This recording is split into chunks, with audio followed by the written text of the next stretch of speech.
بسم اللہ الرحمن الرحیم۔ میرے بھائیوں، غور سے سننا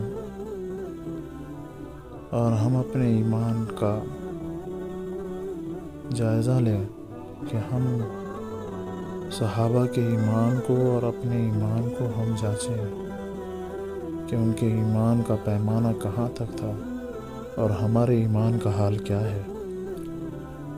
حضرت ابن شماسہ مہری رحمۃ اللہ علیہ، جو کہ ایک تابعی ہے، ان سے روایت ہے کہ وہ فرماتے ہیں کہ ہم حضرت عمرو بن عاص رضی اللہ تعالیٰ عنہ کے پاس ان کے آخری وقت میں موجود تھے۔ وہ زار و قطار رو رہے تھے اور دیوار کی طرف اپنا رخ کیے ہوئے تھے۔ ان کے صاحبزادے ان کو تسلی دینے کے لیے کہنے لگے، ابا جان، کیا نبی کریم صلی اللہ علیہ وسلم نے آپ کو فلاں بشارت نہیں دی تھی؟ کیا رسول اللہ صلی اللہ علیہ وسلم نے آپ کو فلاں بشارت نہیں دی تھی؟ یعنی آپ کو تو نبی کریم صلی اللہ علیہ وسلم نے بڑی بڑی بشارتیں دی ہیں۔ یہ سن کر انہوں نے دیوار کی طرف سے اپنا رخ بدلا اور فرمایا، سب سے افضل چیز جو ہم نے آخرت کے لیے تیار کی ہے وہ اس بات کی شہادت ہے کہ اللہ تعالیٰ کے سوا کوئی معبود نہیں اور محمد صلی اللہ علیہ وسلم اللہ تعالیٰ کے رسول ہیں۔ میری زندگی کے 3 دور گزرے ہیں۔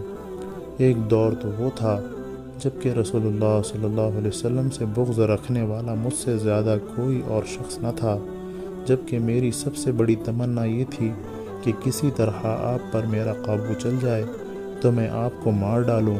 یہ تو میری زندگی کا سب سے بدترین دور تھا۔ اگر خدا نخواستہ میں اس حال پر مر جاتا تو یقیناً دوزخی ہوتا۔ اس کے بعد جب اللہ تعالیٰ نے میرے دل میں اسلام کا حق ہونا ڈال دیا تو میں آپ کے پاس آیا اور میں نے عرض کیا، اپنا ہاتھ مبارک بڑھائیے تاکہ میں آپ سے بیعت کروں۔ آپ صلی اللہ علیہ وسلم نے اپنا ہاتھ مبارک بڑھا دیا۔ میں نے اپنا ہاتھ کھینچ لیا۔ آپ صلی اللہ علیہ وسلم نے فرمایا، عمر یہ کیا؟ میں نے عرض کیا، میں کچھ شرط لگانا چاہتا ہوں۔ آپ صلی اللہ علیہ وسلم نے فرمایا، کیا شرط لگانا چاہتے ہو؟ میں نے کہا، یہ کہ میرے سب گناہ معاف ہو جائیں۔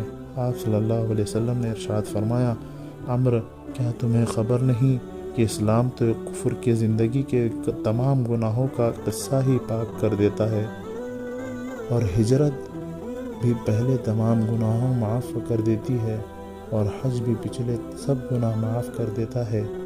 یہ دور وہ تھا جب کہ آپ سے زیادہ پیارا، آپ سے زیادہ بزرگ و برتر میری نظر میں کوئی نہ تھا، اور آپ کی عظمت کی وجہ سے میری یہ تاب نہ تھی کہ کبھی آپ کو نظر بھر کر دیکھ سکتا۔